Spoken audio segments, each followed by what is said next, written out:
This week's show brought to you by Anthony Davis's Marmoset, the best pet you can waste your money on.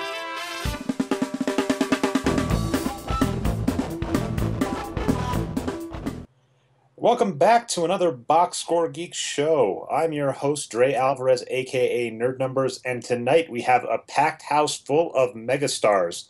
I have to feature you first, Jonathan Weiler. We wax effusive about you every week. You've been on the show several times before. We're always excited to get you on. If you're not following the ESPN Watch, I think it's a mandatory read if you're a sports fan. So anyway, Jonathan Weiler, give a shout out. Thanks so much for having me on the show, and I'm looking forward to the next hour. Oh, absolutely. Of course, we've got the co-host Patrick Minton ready to do some rants, I hope this week. That's what I told you, Patrick, ahead of the show. You can find him on Twitter as NBA Geek. Apologies, I realized I didn't say Jonathan's Twitter following. It's John Weiler. But anyway, Patrick, say hey. Hey, how's it going, guys? All right, and of course, we've got our producer, our coach, who's going to keep us on track, Brian Foster, who goes on Twitter as Boxscore Brian. Say hey, Brian. What's up, guys? Hopefully similar to Greg Popovich or someone, I can improve the play and not make it worse, so we'll see what happens. All right, well, we've got an action-packed show, basically two topics, but both are enough that we could probably go 2 hours on them. The topics being the amazing off-season Deandre Jordan legacy, odyssey, whatever you want to call it, him going to, Dallas, him coming back. It was remarkable. We have to talk about it. And then, of course, we're going to talk a little bit about women's sports. As we all mentioned pre-show, this is four males talking about sexism in sports and other implications, but we'll do our best. Anyway, so the first, the more innocuous topic, DeAndre Jordan. A poll we had on last week's show was who won free agency. So it looks like the Dallas Mavericks were going to get a coup. They were going to get Wes Matthews. They were going to get DeAndre Jordan. They looked primed to just compete. And the Spurs, of course, picked up LaMarcus Aldridge and David West. We asked who you thought won, and it looks like things tilted towards the Spurs at the end, but that's because DeAndre Jordan, at the last second, decided to freeze out his agent, decided to freeze out Mark Cuban, and then ended up re-signing with the I just missed the name, with the Clippers, which is freaking amazing. And the Clippers, despite re-signing Austin Rivers, made some good offseason moves. So the Clippers actually look poised to do something great this next season. One of the things that really interested me, though, from the start, and I wrote an article about this, was how it was portrayed. And Jonathan, I want you to go on this, because one of the worst things about this story is it kind of showed what I'll call the BS of the NBA media, where they basically just made up a bunch of stories and were allowed to just go with it, and even got Mark Cuban mad. And you wrote a great post on that. I'd be really curious. The ESPN, I have to hear you chime in on how ESPN handled this as a news story.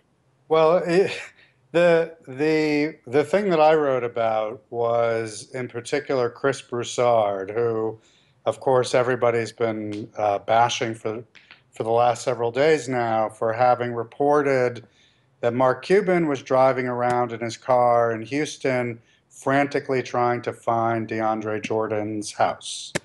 The premise being that he wouldn't know his address or where he lived or anything like that.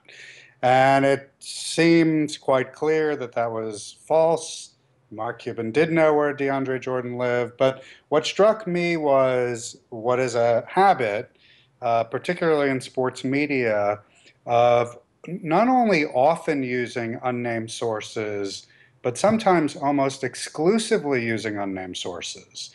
And Broussard seems to me to be a particular offender here, that all of his stories seem like, I talked to somebody in the know, I'm told that, sources tell me, and we have no idea who it is that he's getting his information from. And I feel like that kind of just sloppy approach really blew up in his face last week. Well, what I loved about your piece, because you made sure to make this clear, anonymous sources are actually paramount in media, and we're going to talk women in sports next. And we've definitely seen, if you're a named source, it can be costly to your job, it can be costly to your reputation, it can be costly to your everything about you. But you mentioned here, we're not talking anything important. We're talking about a trade that is going to finish, that's gonna wrap up in the next 24 hours. there is nothing important that needs to be resolved quickly with an unnamed source. They're not breaking a huge scandal. So the fact that ESPN does this so frequently, they're basically abusing the kind of anonymous source thing that is used in media because it was made for a very good intention, protecting people from saying important stuff. And in this case, it's basically just turned it into, I think you compared it to TMZ. I'll be mean. I think TMZ actually is a better news organization than ESPN. No, it probably was an unfair comparison to TMZ. I agree. Wow. And then, yeah, Patrick, do you have stuff to jump in on that specific? Well, I mean, I would just say that anonymous sources are how guys like Waj and other guys who continually break things early. That's how they get their info, and I wouldn't go so far as to say that they're abusing anonymous sources. I mean, I think clearly that what Broussard did abused the concept completely, but I guess it's really hard to draw an arbitrary line and say, this isn't important enough for arbitrary for anonymous sources, because the truth of the matter is we love free agency and we're all glued on Twitter to find out about free agency and what's going on, which means there's a lot of dollars, right? There's a lot of advertising dollars. There's a lot of commerce that essentially goes around this news cycle about what's going to happen in free agency. And that's true for basketball, football, baseball, etc.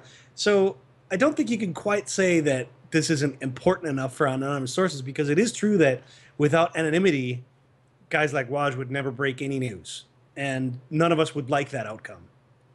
At the same time, none of us really care.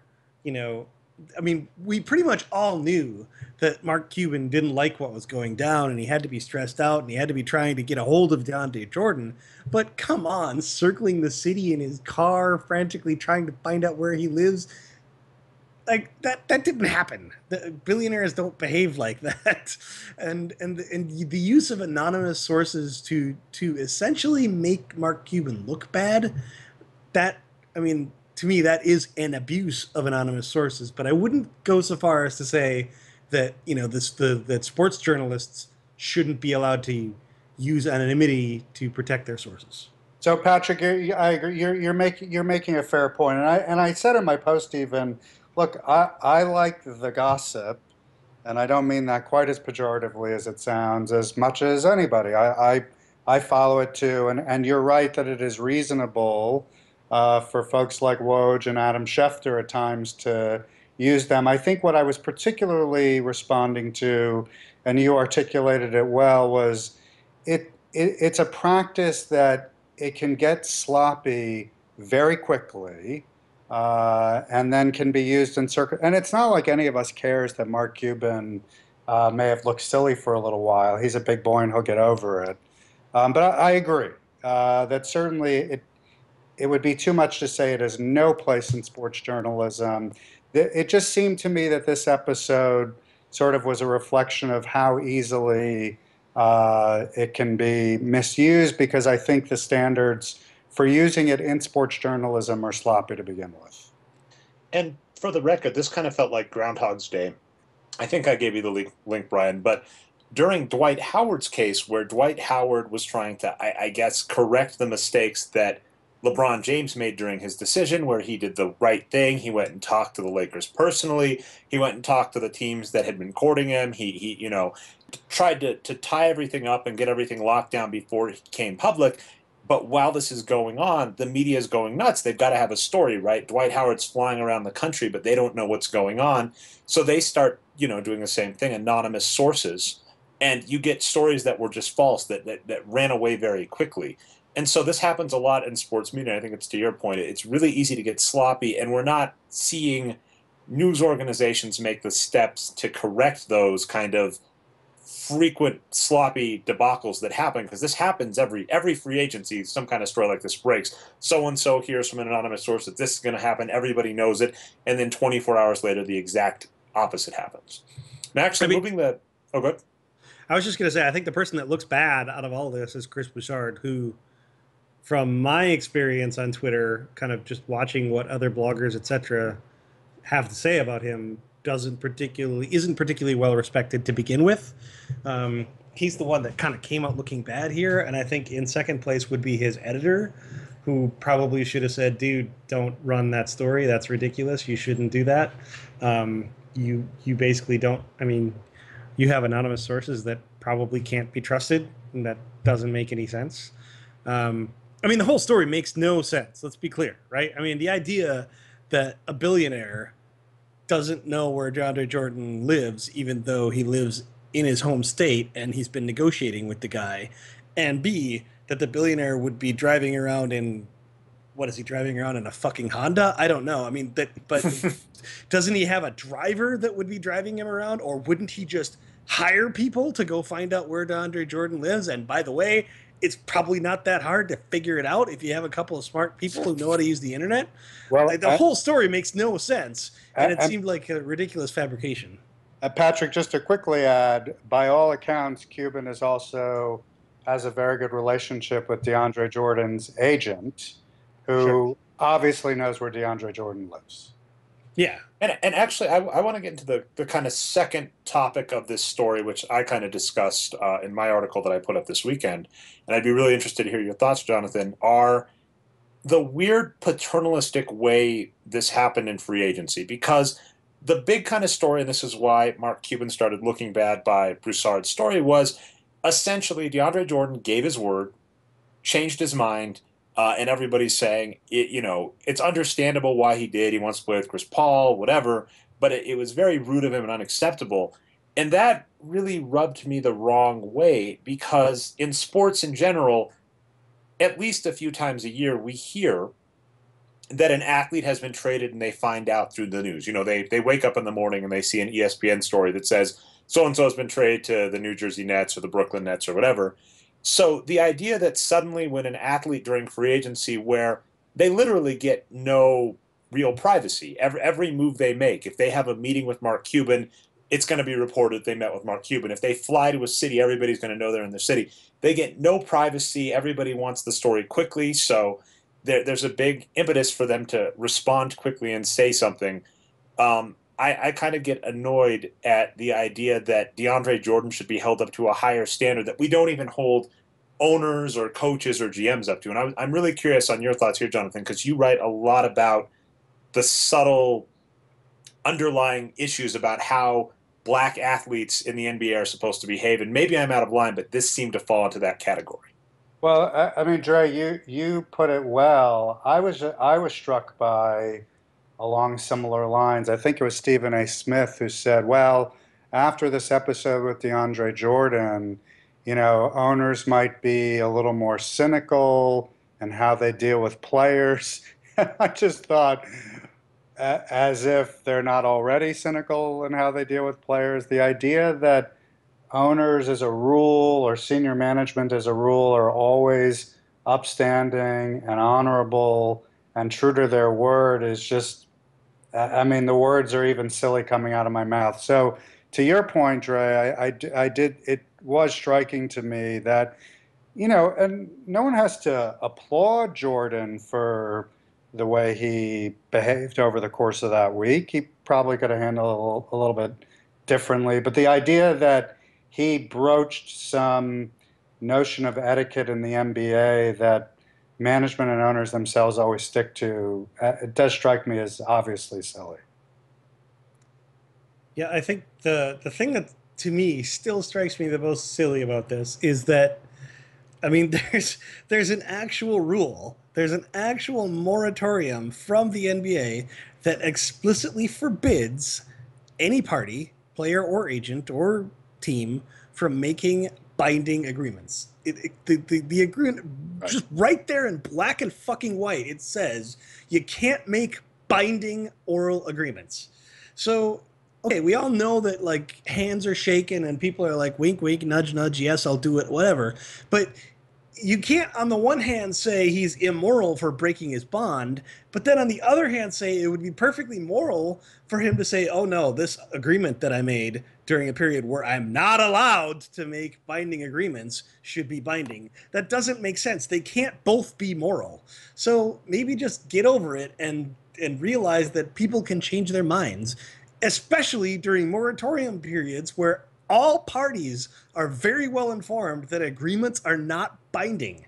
If I'm doing business, and I do business all the time with customers, I have a product that we sell to other businesses.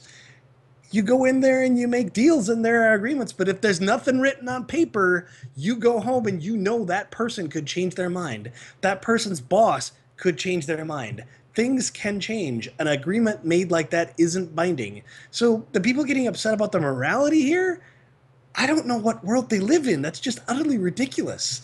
The idea that you have to hold a man that suddenly my word is my bond is the rule during a moratorium period where the league doesn't want you to make binding agreements. The whole thing is just absurd. And to Cuban's credit, he did more or less affirm what you just said, Patrick, right? I mean, Cuban himself said, look, the moratorium period is not a problem. We don't need to revisit this. Nothing can be put in writing during this period. He's pissed because he lost a great asset and it screwed up his planning, et cetera. But even Cuban himself more or less agreed with that perspective. And I'm sure this is not the first deal he had that was almost in the bag that went south, right? I'm sure he's had a lot of deals, and probably for a lot more money that didn't turn out. Yeah. And what I'll say, the one last interesting thing, I do consider Cuban a better owner than most for a variety of reasons. But the one thing that struck me, he didn't go Dan Gilbert on this. But at the end, he did say, you know, Wes Matthews is the type of player we want, and Deandre Jordan, you know, didn't. And then you have other Mavericks players coming out and saying, you know, Chandler Parsons was freaking hilarious to me. The fact that Chandler Parsons came out and said, I can't believe DeAndre Jordan would do this when you know for a fact, we don't know for sure. So I shouldn't say for a fact. I don't want to be ESPN. I would speculate with the Houston Rockets that they said to Chandler Parsons, look, if we re-sign you right now, the cap hit is X, but we're looking to get some good players. So if we let you out of your deal, we can re-sign you when we're done with everything and have a really strong team. And he said, sure. And then, of course, Dallas came up and offered him so much money, you can't say no to that. Anybody that ever gets upset with changing your mind or rethinking something when over $1 million is at stake is just ludicrous in my mind. Well, so the rumor is that the reason Parsons was let out of his deal was not because of these cap reasons, but because he has the same agent as Dwight Howard. The rumor is it was basically a favor done to Chandler Parsons and by proxy his agent in return for signing Dwight Howard. Right? Which is, I mean, is that better or worse than breaking contact 24 hours before making a big deal? I don't. Exactly, right? I mean, there's no morality here. People who are talking about morality and talking about my word is my bond, and if I shake your hand, it's as good as paper. Those people are crazy. That is just not how the NBA works. That's not how any business works, right? I mean you and I, Dre, when we founded Boxscore Geeks, we signed some paper because that's just not how the world works, right? You don't, I mean, it doesn't matter how much people like each other or trust each other. Legal matters are just not the same thing as it's not the same as, you know, telling your best friend that you're going to see him at 7 and, you know, then calling at the last minute and say, no, I'm not going to show up. It's not the same thing. It doesn't follow the same laws of morality. And Absolutely. I'm sorry, because I can't resist, I just want to get in one more word about this. And another week in which there's been more news about franchises trying to fleece taxpayers in their cities and going back on their word about understandings about arenas, et cetera, it makes it especially hard to weep for any owner who feels like he got screwed by a player. Oh, yeah, and just to clear up that, because this actually is relevant to me, the new owners of the Milwaukee Bucks, I didn't realize this until I read your article, Jonathan. They bought the team, and the rule was if they couldn't get financing for a new stadium, they could sell it back to the NBA for a $25 million profit. And that, to me, is such a ludicrous deal because literally what they told the owners is either A, on the one hand, you get a city to pay hundreds of $1 millions for something that they give you for free. You know, it's kind of like you get a free yacht, Yeah. And if you don't get a free yacht, you get a free $25 million. And so anybody, when they talk about owners and coaches and GMs putting up risk, just doesn't know how the NBA works, because the contracts are so much in favor of the owners. The stadiums are such in favor of the owners. It's ludicrous to think that these people are being risk takers. Thanks for. I was actually gonna. That was the. I'm glad you kind of cut me off, but I was gonna actually say, Jonathan, you get the last word on the subject. So let's go on to the meat of this show. And I'll be honest, Jonathan, ahead of time, it's possible we could have you on 2 or 3 more times this offseason to talk, because it's just such a huge, huge topic. So the major kind of things that have happened in the past week are obviously women's soccer winning the World Cup, Serena Williams winning Wimbledon. And what I will say is, I know a bunch of people are bringing up her getting close to breaking the record in terms of career masters, but I'm going to be mean. It's the same with the NBA. The older records are just not as good. The competition, the level is not as good. So her 20 has to be the most dominant tennis stretch in women's tennis, arguably in tennis in general, in modern tennis. Whoa! Oh, what? You ready? Let's go. What do we got? Are you dissing on Steffi Graf right now? Did you just disrespect Steffi Graf? Oh, I think I heard you disrespect Steffi Graf. Okay, so you've decided this week's poll. I'll put their stats up, but we'll do Serena Williams versus Steffi Graf. She retired young too, dude. She was dominant. She was, but it's the I'm trying to think of a comparable player, but it's kind of like when Michael Jordan left 2 years of his prime on the table. That's going to hurt your legacy. But I said she's still ahead of Serena, even though she retired early.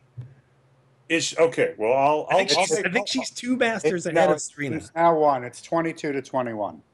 Is it 22-21? Okay. Yeah, Serena's. And doesn't somebody have 24? Well, Margaret Court, but that predates. Okay. Now the that Open one, era. Margaret Court, I'll give you that one. That was a different era. That Competition predates was the Open different. era, so that sort of doesn't count. Yeah. But Steffi Graf, and not only that, during the beginning of her career and the early parts of her career, Steffi Graf had to play against Monica Seles, who was also really dominant. And then people forget about how dominant she was before a fan quite literally stabbed her in the back.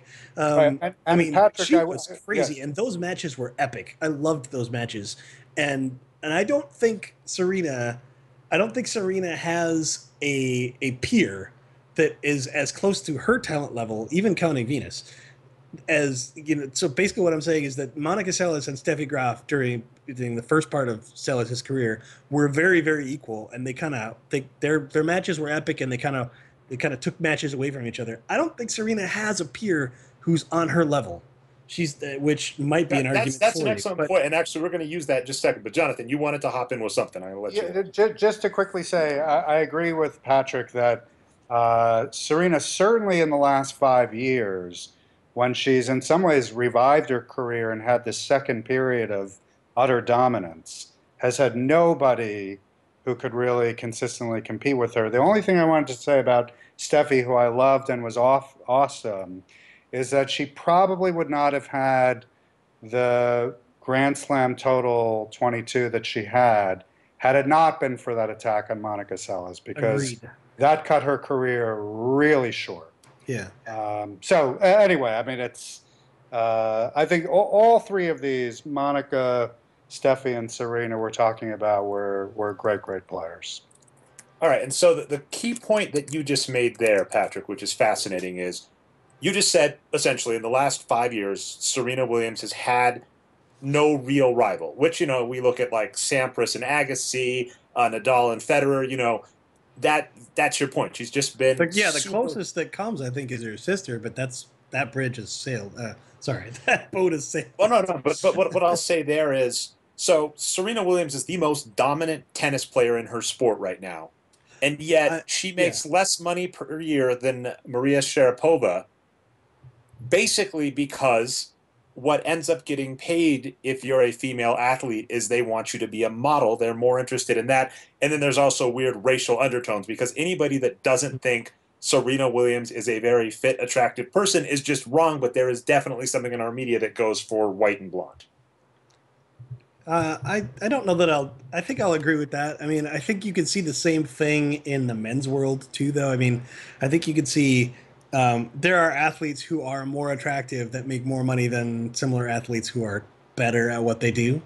Um, I think, like, I mean, so if you look at, for example, the NFL, and you look at the kind of money that Russell Wilson is about to make, uh, when he's nowhere near the best quarterback in the league, but he's probably going to get like he's probably going to be like in the top 3 or 4 in terms of salary.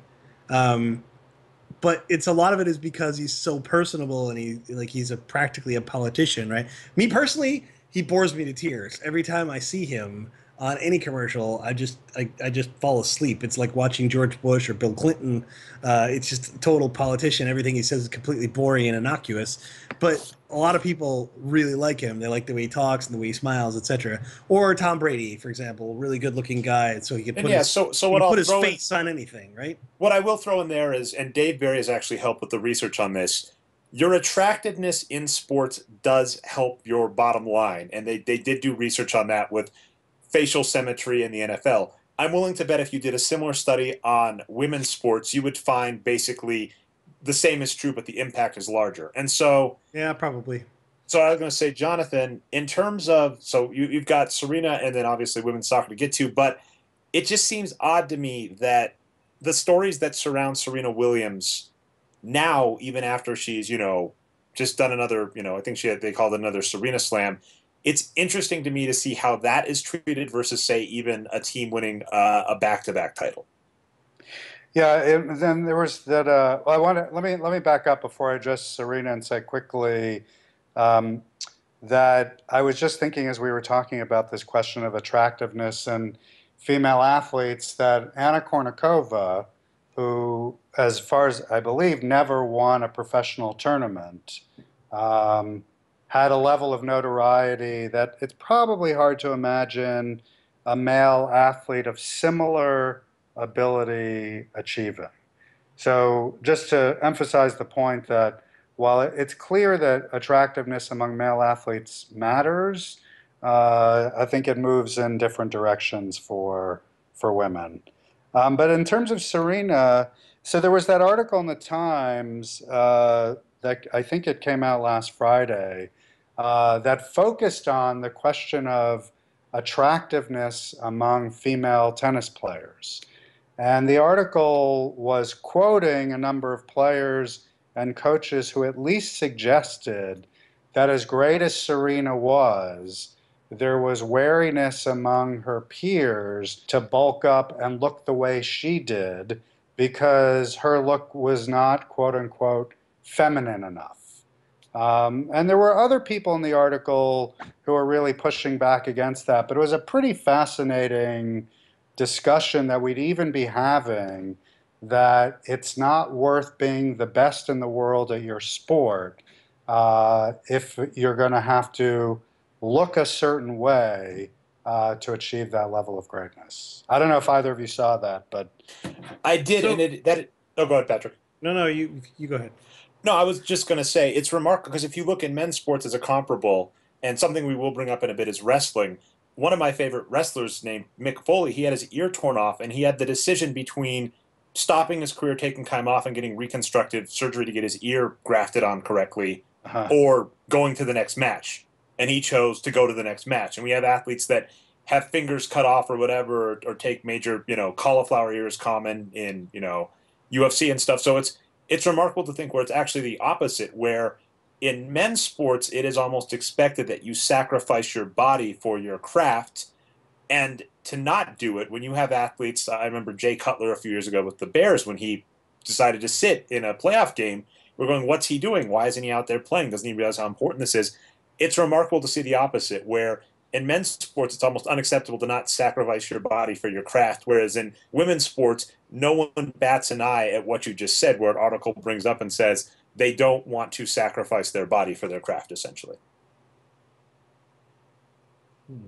Patrick, did you want to jump in about that? Well, actually, I didn't really want to jump in at a particular point, but I just wanted to at this particular point, I feel like the entire conversation, I'll be honest, is making me uncomfortable. Not because I don't want to talk about this stuff, because I love talking about this stuff, but here we got four if you count Brian. We have four white males, essentially, although Dre may take exception to being called Well, white. I'm in an interesting. I'm in the middle. I consider myself demographically. We're all sitting here talking about sexism and racism, and I honestly hope there aren't any like female persons of color listening to this podcast rolling their eyes and saying, what the fuck are you guys talking about?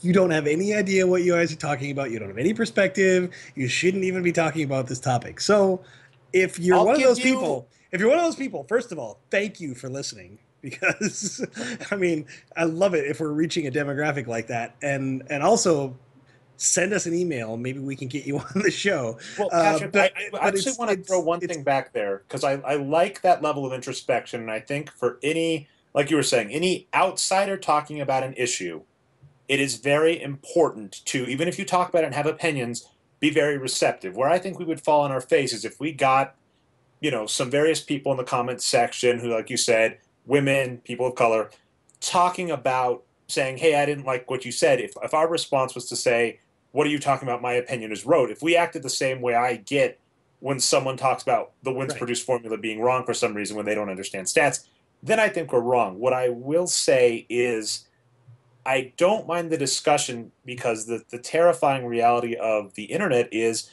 when you have marginalized groups speak up, it is often terrifying to watch the landscape of the internet cascade upon them in a very harsh fashion. Sure. So at the very least, I don't feel bad talking about it, and we'll even defend it, saying when you're privileged, which all of us are, it's not a bad thing to talk about things that make other people uncomfortable, because let's just be clear. The reason you're uncomfortable is we have nothing at stake here.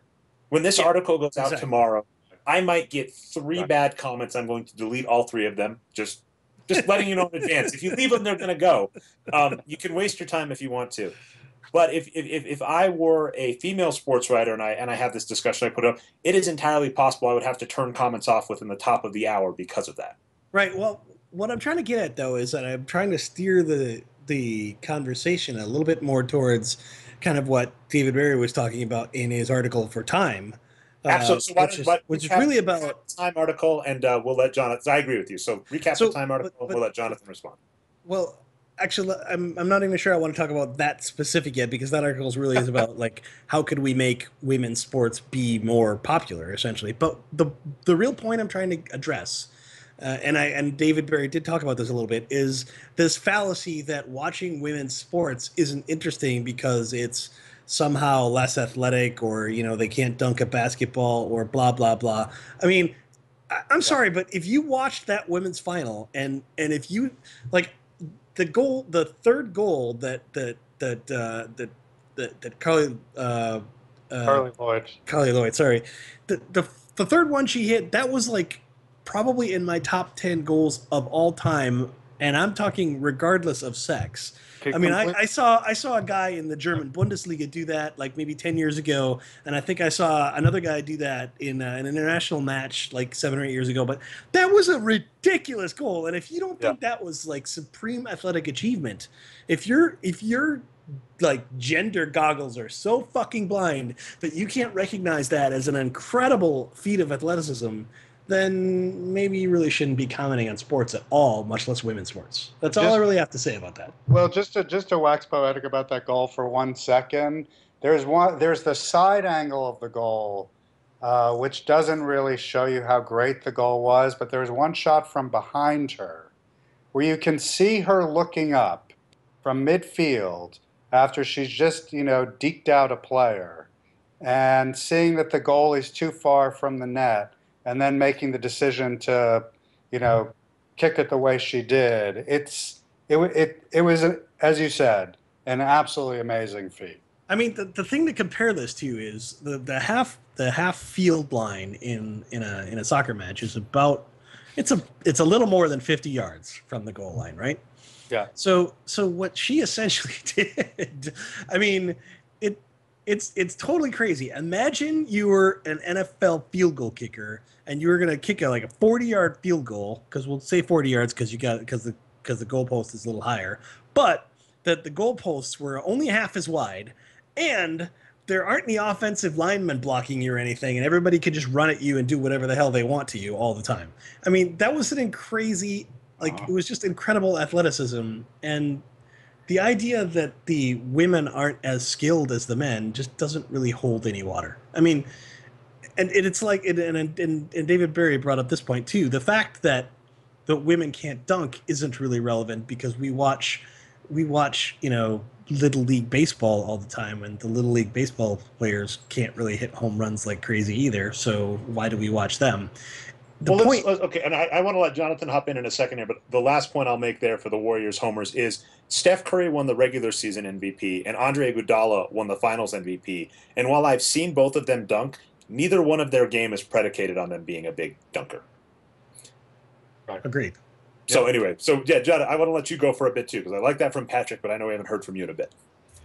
Well, I was thinking in terms of this topic and the Patrick's point about the sort of silliness of just dismissing women's sports. I'd actually tweeted something last week about to the effect that, just because you share a Y chromosome with LeBron James doesn't mean that you're a better athlete than the best women athletes in the world. And someone actually tweeted back at me because it was, I assume you all saw Elena Deladova had a 45-point game recently. Yeah. And after the game at the press conference, she's reading all these just obnoxious, sexist tweets. And so it's sort of in the context of that I tweeted out, and somebody tweeted back and said, my JCC, that's Jewish Community Center, for those of you who don't know, my JCC, teams in my JCC league could beat Deladona's team. They probably could beat a Delavadova team, but that's a different story. And just to be clear, I'm a big stand-up comedian fan, and I've seen that's actually a really common trope. A lot of Jewish stand-up comics will do that, where they will talk about how they played basketball for their JCT team. And you've got like Dimitri Martin, who I think if you were to go up to Dimitri Martin and say, do you think you could take a WNBA player one-on-one or even on a team? He would look at me and go, are you freaking crazy? Who would ever think such a thing? Right. So I myself, I'm Jewish. I have played JCC basketball. I can assure you that no configuration of players that I've ever played with could compete with a WNBA team. But this is what I was thinking about in that context, and I'm interested to hear both of your all's response to this. So Serena Williams, I watched the final on Saturday. She's consistently serving at 120 miles an hour, okay, which is not as fast as the fastest male servers in the world, but is faster than almost everybody on the planet, right? And then I was thinking about Florence Griffith Joyner, the late great sprinter, who did not sprint as fast as Carl Lewis, but whose 100-meter times are faster than almost anybody on the planet.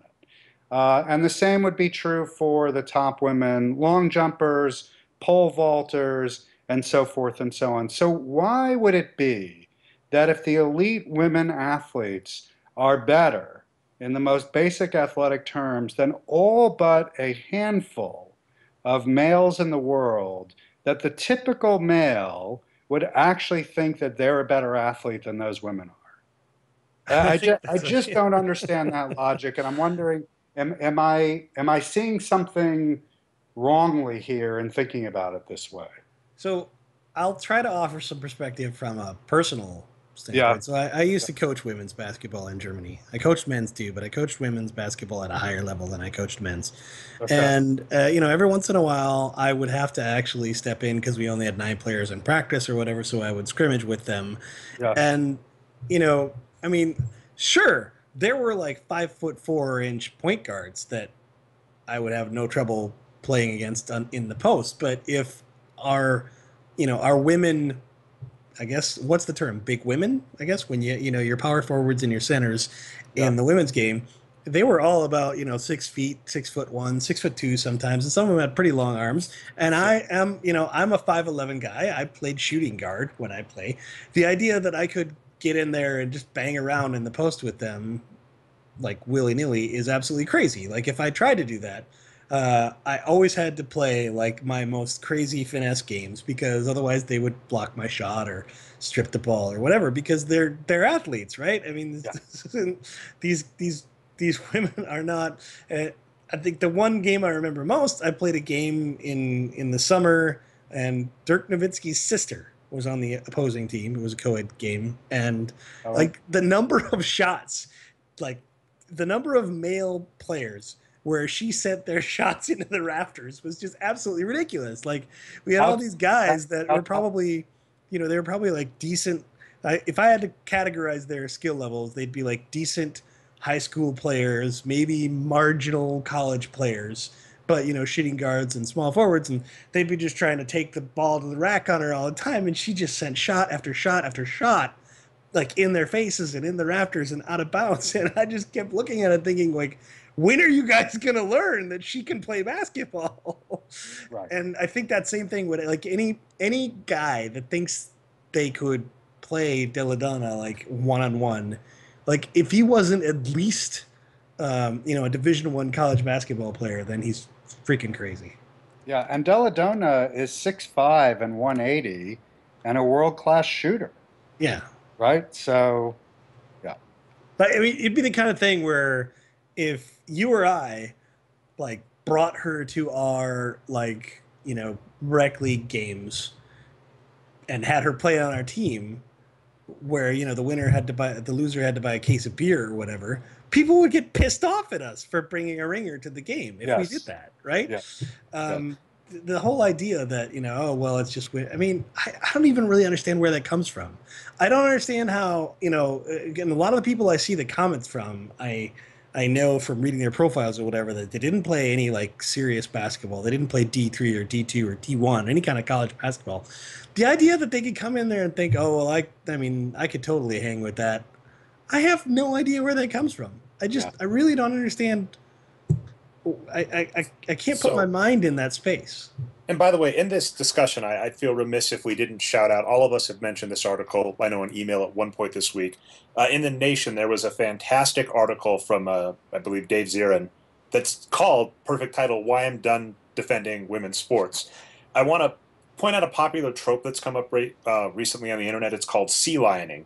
And it's where someone pretends to be polite to attack. And so what they basically do is they ask questions that derail the conversation and then act offended if you call them out and say, you're just wasting my time with this question, right? Mm-hmm. And I find a lot of, at this point, people, and I apologize, Dave Barry has been a little mad at this person this week, so I want to make sure I get the name correct. So if you hear me typing in the background, that's it. But Dave Barry, when he wrote about women's sports, was it Glocker? Is that the guy's name? I think Glockner. Glockner, thank you. Yeah, so Glockner writes out this sexist thing that says, I'm sorry, no one wants to watch women's sports. This is right before World Cup soccer gets the highest ratings of any soccer. So, and then Dave calls him out on it, and he basically just kind of meanders around and says, well, I wasn't saying me, I was saying other people. And Dave says, well, you were saying you. And he says, well, no, it's just my perspective. And basically, Dave cuts him to pieces in a recent Wages of Wins article where he basically just says, this person is just saying my words can mean whatever they want to mean. I'm just going to say offensive stuff, and every time you call me on my offensive stuff, I'm just going to retreat and keep saying, well, that's not what I meant, that's not what I meant. And that's very similar to what this concept of sea lining, where you ask an innocuous question and pretend it's the de facto, and you're really being kind of rude. And so in regards to women's sports, and like I said, the Zirin article is great, it's like, this is not a discussion we need to have anymore. Anybody that comes up and says, I'd like women's sports more, I just don't think they're top athletes, you can point at so many stats. Like I was looking up an article.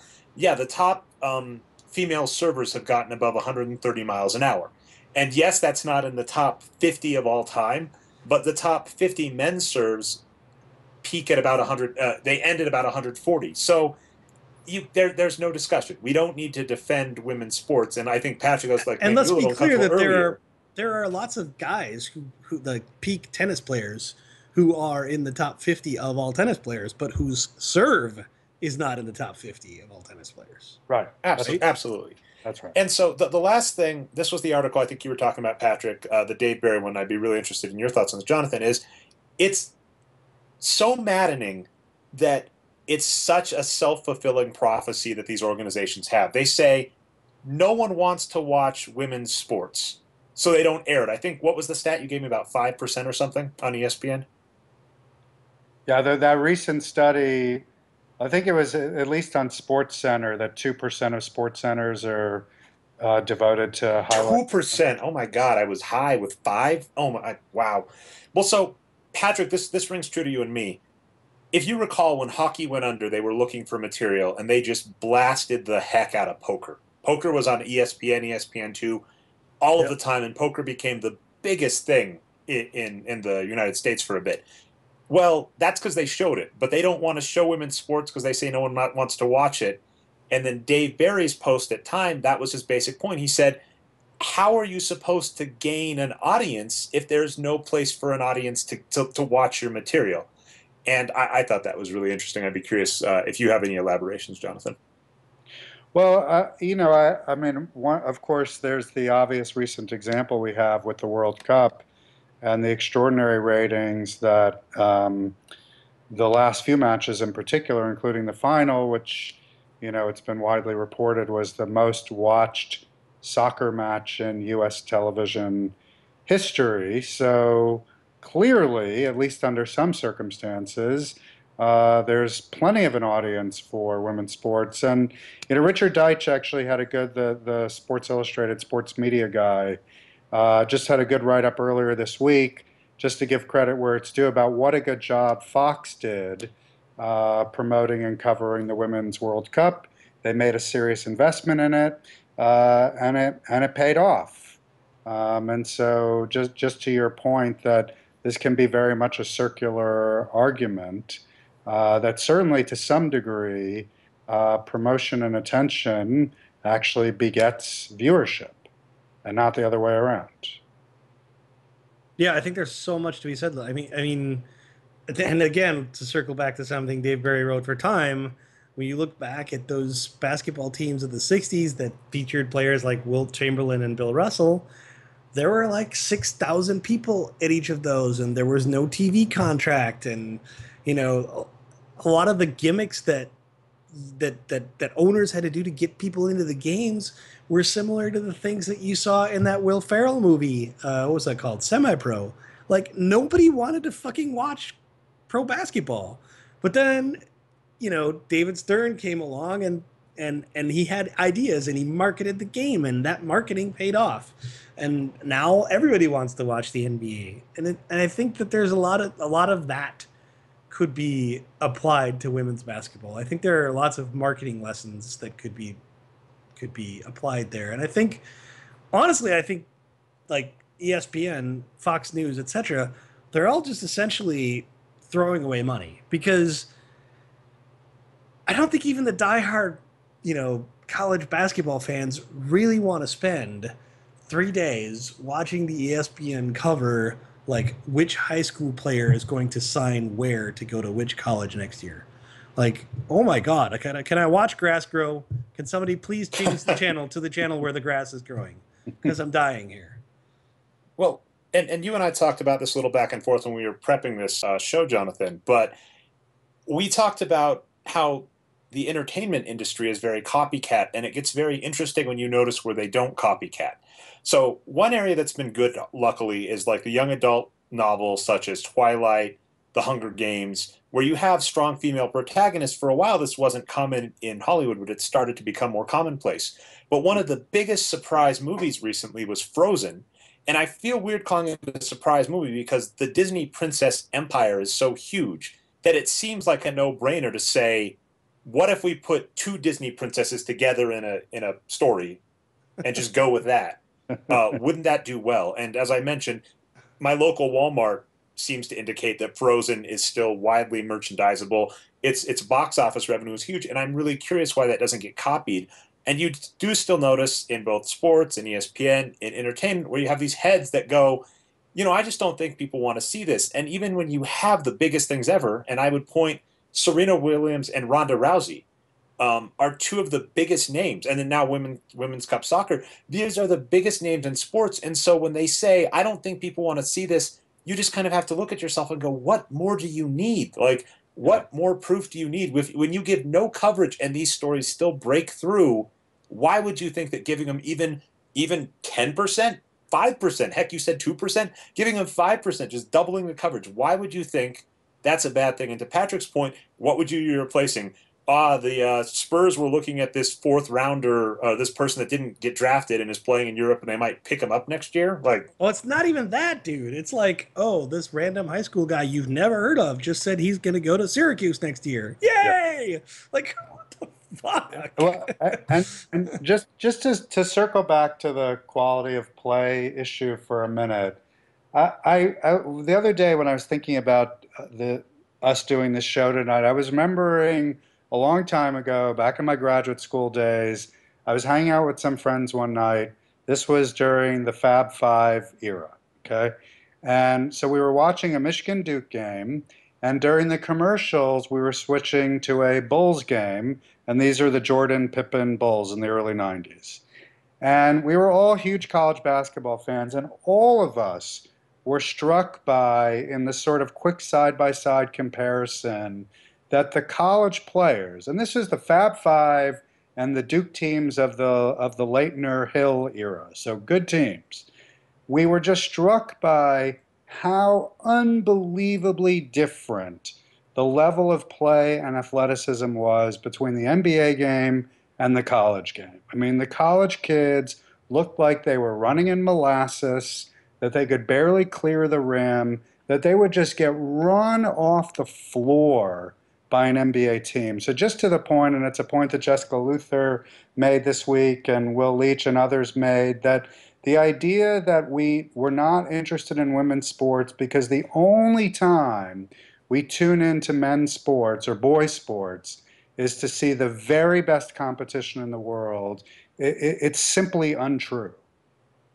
Yeah, and I think that the thing about that is so amazing to me is that, you know, I'm a big NBA fan, and everyone else I know that is a big NBA fan, they pretty much can't watch the college game because they're like, the skill level is just so depressing, and like, you know, watching these, you know, these teams full of guys who can't shoot trying to attack a zone defense is just soul killing, right?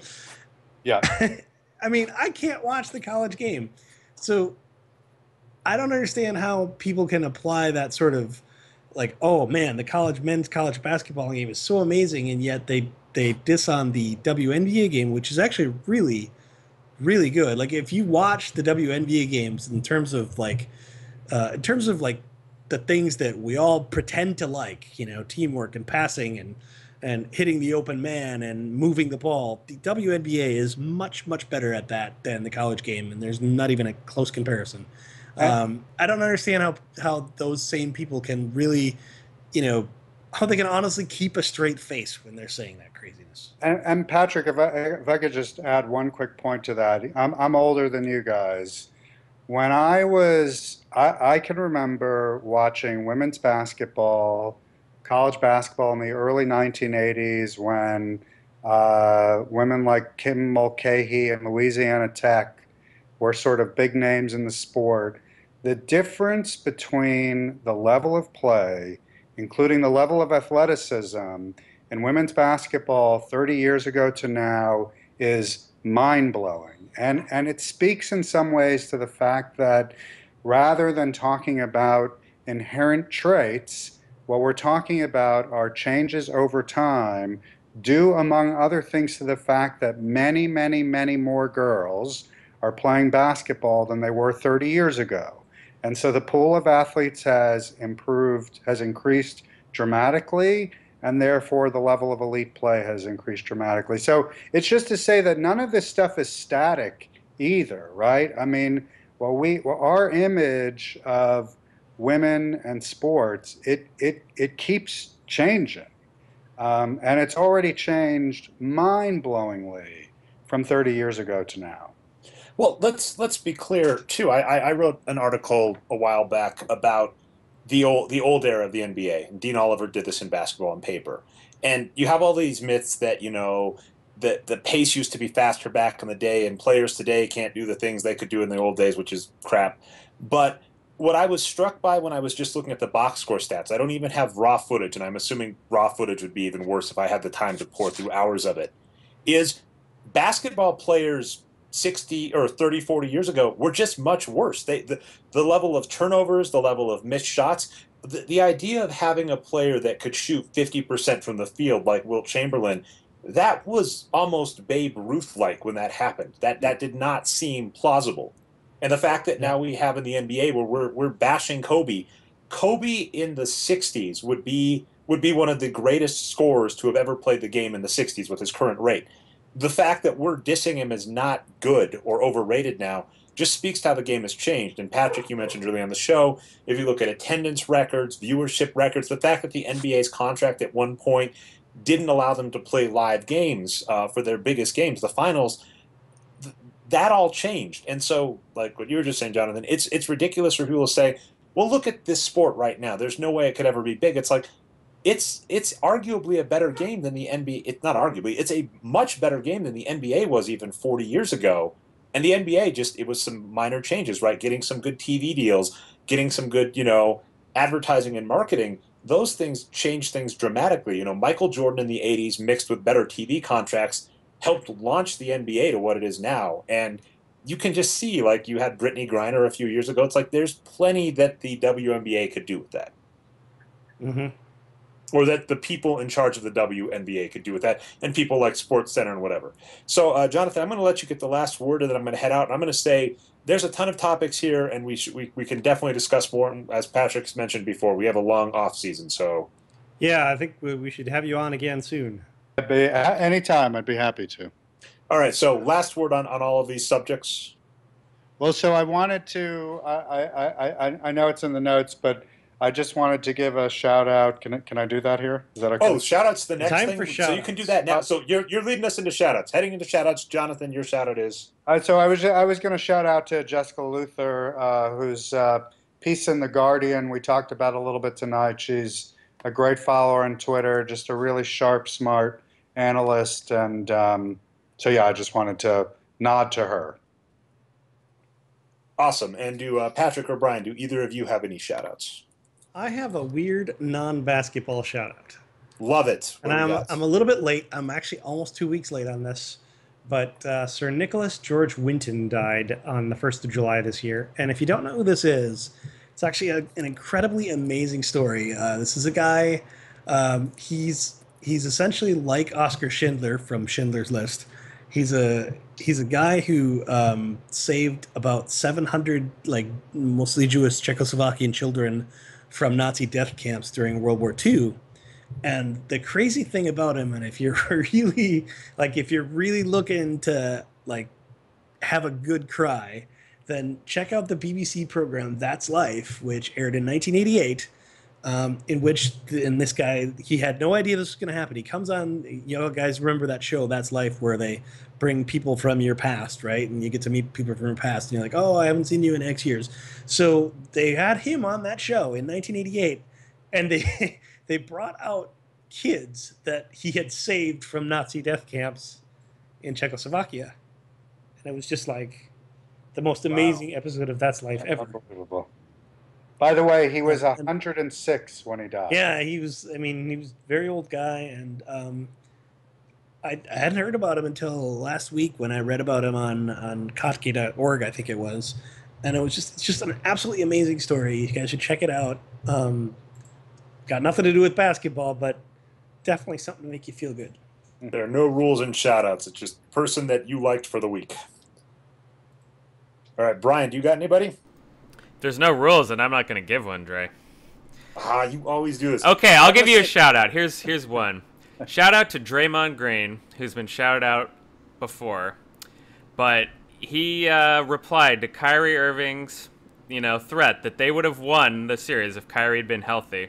And he said, well, if I was 6'11", I'd be Anthony Davis. So there you go. That was amazing. The witticism of Draymond Green is my shout-out. I'm going to give you three. Patrick, you actually made me think of this one. But the Nintendo CEO, Satoru Iwata, died at age 55.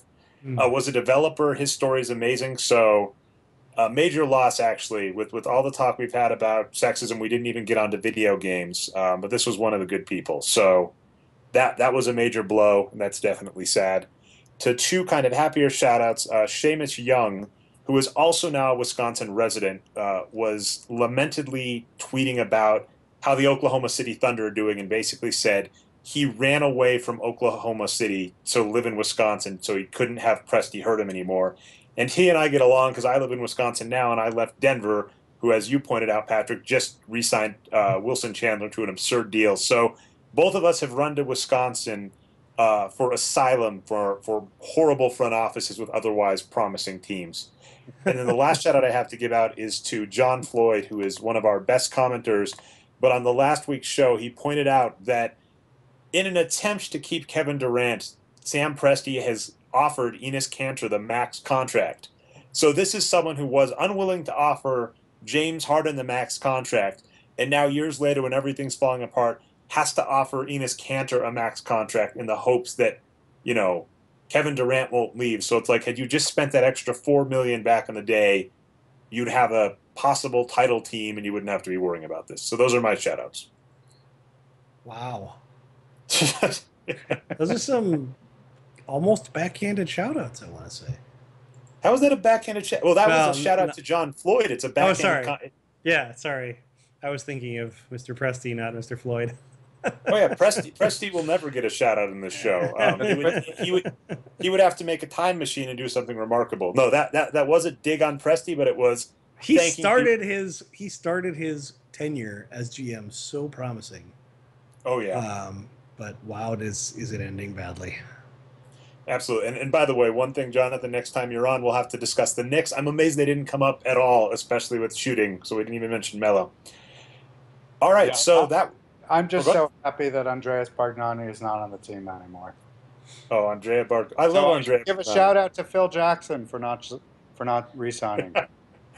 You need to give a shout out to Billy King for signing him. That's true. Yes. Fair enough. That seems like a backhand rune. All right. That's been our show. This is the Boxscore Geeks Show. If you found the show not through the site, you can find us at boxscoregeeks.com. We are also on iTunes and Stitcher as the Boxscore Geeks Show. Please subscribe, upvote us. We appreciate it. We have a live show every Monday at 9:30 p.m. Eastern Time, which you can find on twitch.tv/nerdnumbers. Brian Foster, our amazing producer, adds lots of video clips, graphics, etc., so you definitely want to check that out. If you missed the live show, you can find us on Nerd Numbers on YouTube.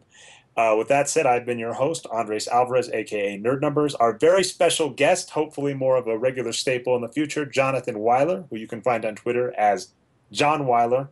And you can find it the amazing site, the espnwatch.wordpress.com. If it's not already in your RSS, if you're not checking it daily, you're making a mistake. How are you listening to this podcast? The ESPN Watch is mandatory.